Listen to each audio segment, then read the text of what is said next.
This is the all-new Volvo EX30, Volvo's third EV for India and their first EV that has been built from the grounds up. It's big on design, big on tech, big on sustainability, but of course what we want to know is how does it feel to drive and what's it like out in the real world.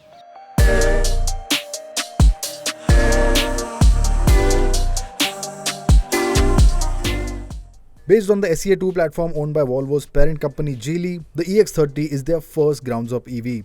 Its job is to appeal to a younger audience and fight with the mainstream EVs with a premium badge. Now design is quite an integral part on the EX30. They want to appeal it to the youth and make it nice and modern, and that's I think they've done. But they've also carried forward the Volvo DNA, so very minimalistic and very svelte. The Volvo DNA is highlighted in these headlamps, especially that gets the Thor's Hammer LED DRL, slightly different from the XC90, the XC60, because you don't have that single LED DRL strip. You have these individual elements, but they definitely do the job.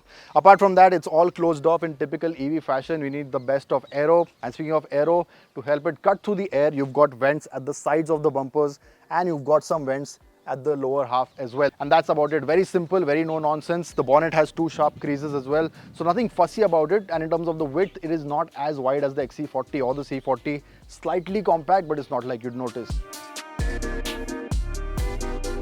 Now over to the side, what you'll notice is a rather unique form factor. It's not that typical boxy look you get with the XC40, but it's not even as much as a coupe as the C40.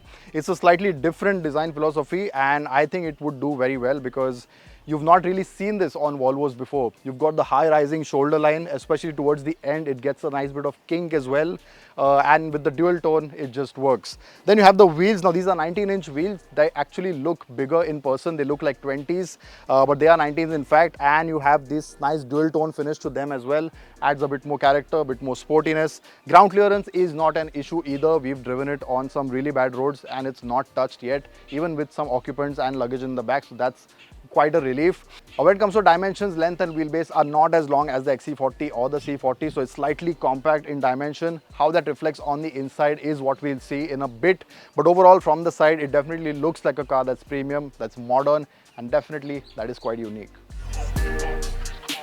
And at the rear, it's not short of drama. You get the LED tail lamps with these DRLs. Now they are C-shaped and quite a bit of detailing going in them. You've got some more elements up alongside the windshield as well. You've got the rear wiper washer, of course. And when you look at it from the rear is when you notice that it is slightly short in height. If I stand next to it, it almost looks like a hatchback. So you won't have that road presence of an SUV, but it definitely is a unique looking EV and something I think that will age really well. Now on the inside, sustainability is the name of the game. You see a lot of recycled materials used and it definitely looks quite unique, quite different. Does it look plush and upmarket? Not in the traditional sense, so not a lot of leatherette, you don't see any wood, barely any metal used. But functional wise, everything is housed in this big 12.3-inch vertical style touchscreen, Google powered touchscreen that runs on a Snapdragon chip, so very fast, very crisp. But when I say everything runs by it, I mean literally everything. There is not a single button on the dashboard. It is all part of this screen. Now some buttons are hard coded onto the screen, like the fan speed, your home button, your car features, but you still have to engage multiple touches in order to get to the right functions. So for example, if I have to adjust the fan, I have to press the fan function once, then I have to adjust the fan. It's not just one touch right here. Even for the temperature, you have to go into the temperature and then keep on clicking it. So yeah, it will take some time to get used to. It is a learning curve and there's just so much packed in here that you are bound to spend a good time just learning what all this can do. Basic functions like headlamps and even the ORVMs need to be controlled via the screen and subsequently the steering, which feels unnecessary and overdone. What's also missing, as you can see, is an instrument cluster, which means all your car data, all your running data is right here as well. A small mini screen up here, that is not touch screen. That is part of the screen, but you can't really do much with it. That is just basically a display for what's going on, your speed, the drive selector you're in, and your basic electric range and those things. Below that is everything that is touchscreen. Wireless Apple CarPlay is there, unlike the XC60, which is not. Android Auto is still not there, wireless, so that's a bit of a miss. And under that you have a lot of storage options. In fact, if you start with the doors, you have big pockets that can accommodate quite a lot. You have this big center console as well that is there for your wireless charger, for your phone storage. Even an iPad can fit here, an iPad mini I guess. And low down here, you can open this up for more storage. It has a bit of a partition as well. And if you're wondering where are the cup holders, they are hidden right here. Two of them, but you can basically have just one or remove it altogether for ease of access. Seats are nice and comfortable. You get electronic adjust for the driver's seat. You get lumbar and under thigh support adjust as well. You have to click on the button on the side, and that basically gives you a display right here as to what is happening with the seat and what all you can adjust. Sadly, there is no ventilation or heating, and there is no massage option as well, a highlight usually on Volvo cars. Now, if you're wondering where are the power window switches, they are not on the door. They are in the center armrest, and they are just two for your front doors. But you can also control the rear windows from here as well. Just hit the rear button, and that will allow you to open or shut the rear windows from here. Big glass sunroof, but there is no sunshade. Now, today it's cloudy, it's not an issue, but on a hot day, this will definitely be a problem.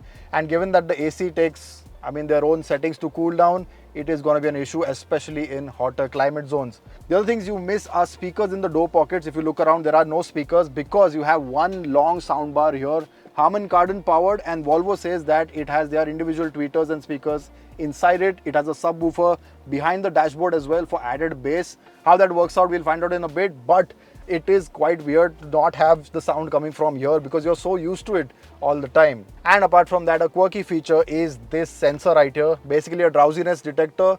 If you yawn in front of it, or if the car detects you're not looking at the road ahead, if your eyes are shutting, it will start chiming. It will basically start warning you. There are two stages to this. There is a bit of an initial chime, and then if you continue to do so, it will constantly keep beeping. What I also notice, especially at my height in the front seat, is that you are seated quite knees up. Because you're driving, your feet are likely to be ahead, but in the passenger seat, if you sit normally, this is the position, and that is not ideal, and that is the result of the battery being under the floor. Now, it's not under the floor so much to hamper ground clearance, but the trade-off with that is that you eat in a bit of that space on the inside. Does that affect the back as well? I'm sure it does, and that's not a nice feeling. Now, in the back seat of the EX30, I'll tell you the good news first, and that is the headroom. At 6 feet 2, I don't have an issue. Even with this glass roof, there's a decent amount of room, and that is it. As you can see, I'm seated incredibly knees up. That is the result of the battery being quite high up in the floor.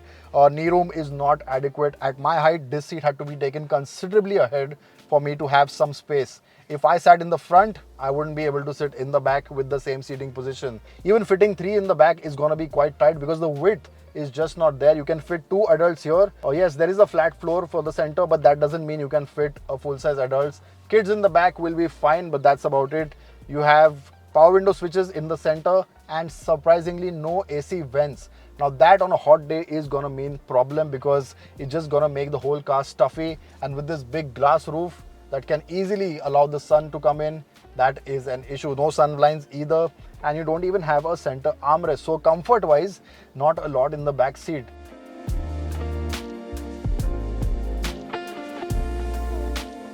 The boot at 318 litres is decent and accessible, and a unique touch is the diagram on the tailgate that shows what all it can fit. There is a 7-litre frunk too, which will mostly be used up by the charging cable, and there is no spare wheel on offer. Where it will rely most on is that driver's seat and what powers it, the 272 horsepower electric motor with 343 Newton meters. How that feels, let's find out.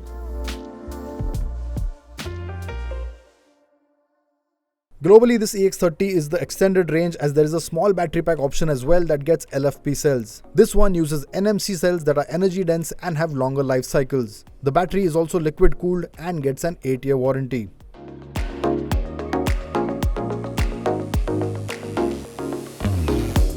Now, how does it feel? Refinement wise, it is nice and quiet. It is quite relaxed as well. Apart from slight road noise and slight wind noise at high speeds at about 100 kph, it is nice and calm in here. Vibrations are very well contained. The road damping is quite nice. So on the steering, you don't really feel much. And then we come to the performance. Now 0 to 100 is a claimed 5.7 seconds, but of course it's not the most exciting number. However, push this car and there is a nice surge, but it is linear. There is none of that neck snapping reaction.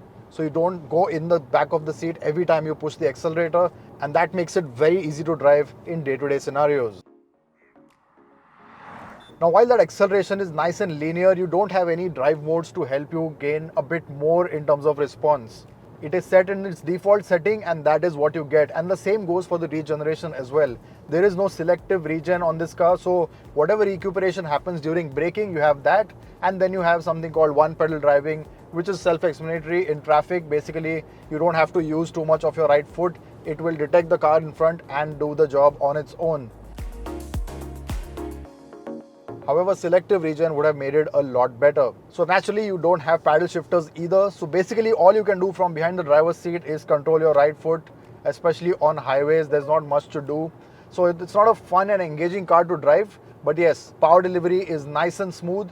There is plenty of punch to overtake. So you won't really feel like it needs a bit more push. And then we come to the ride quality. Now there is an inherent firmness with all that weight low down, but the damping is really good. So even over low speed bumps, even though you move about slightly, there is none of that harshness or no thuds seeping into the cabin. It does not make you uncomfortable. So that's a nice touch as well. Now where that slight firmness in the suspension helps is in the corners. This thing remains relatively firm and relatively flat, but you won't get much from the steering. Even though you have selectable modes between soft, medium and firm, is basically an artificial heft added to the steering, especially in firm. So you're not likely to engage it quite often. Soft is the best one because you get that nice light steering in the city. You can twirl it very easily. Maneuverability is very good. And medium is of course the best of both worlds. So I think leave it in medium and you'd be fine. And then we come to the all-important topic of range. 480 kilometers is what Volvo claims on the WLTP cycle. Obviously, real-world figures will be slightly different. At 95%, we were looking at about 360 kilometers of range. Of course, that depends on how you're driving, where you're driving. Now, our driving today has mostly been on the highways, not much of the city, so we weren't able to get the most accurate number, but you can expect above 350 kilometers on a single charge. And that I think is not too bad given the car is likely to do mostly urban runs and once in a while small intercity commutes. Apart from that, you're not going to do much of highways, but if you do, 350 should be a hard deck. The 400 volt battery architecture allows it to charge from 0 to 100% using a 7.4 kilowatt charger in 10 hours and 30 minutes, with a 11 kilowatt AC charger in 7 hours, and using a 150 kilowatt DC charger in just 25 minutes. So the EX30 also has ADAS, which means in the city you have full support of the ADAS as well.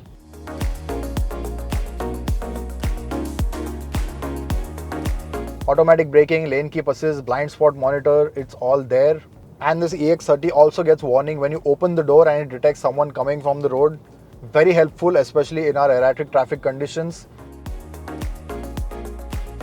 Now the ADAS is all well and good, but what this EX30 also has is this sensor right here, which I mentioned earlier, the drowsiness detector. Basically, it will scan my face, it will scan my eyes, it will scan the road up ahead, and it will also scan steering movement. So when it detects that I'm basically not focusing as much, I'm getting drowsy, I'm yawning, it will start with the chimes. Now let's just try that out. I'll just mimic a yawn right now. Yeah, that's the chime. And that's the message up there saying I need to take a break. And if I don't do anything about it, the chimes will keep coming on until I actually pull over. So that's a nice safety touch. The bookings for the EX30 will start on the 20th of August. The price will be revealed in September and deliveries to customers will commence in October. Pricing for the EX30 is likely to be aggressive and will undercut the EX40 and C40. In terms of battery size, it will go up against the BMW iX1 and Mercedes-Benz EQA Plus, but around the 50 lakh mark, it will also have to fight some strong EVs like the Hyundai Ioniq 5, BYD C-Line 7 and even the Kia EV6 that pack a whole lot more. The Volvo falls short on rear seat space and misses some basic features, but its strong suits are its modern design, sustainable interior and the premium badge that will look to attract buyers. It has its strengths, but it also has its work cut out.